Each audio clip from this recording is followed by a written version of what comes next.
கருவறைதான் மனதால் நானும் அன்னையே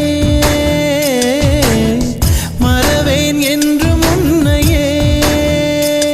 நான் பாலை வனத்தில் விதை போல் நீ பருவம் தந்த மழை போல் என் காதல் செடியில் பூவும் பூத்ததே உன் விழி திறந்திருந்தால் விடியலி தேவையில்லை உன்னை நான் துறந்திருந்தால் உயிரது சொந்தமில்லை இத்தனையும் இனி கிடைக்குமா கிடைக்கும் கிடைக்கும் நான் கூட சொல்கிறேன் அழகே பிரம்மனிடம் மனு கொடுக்க போயிருந்தேன்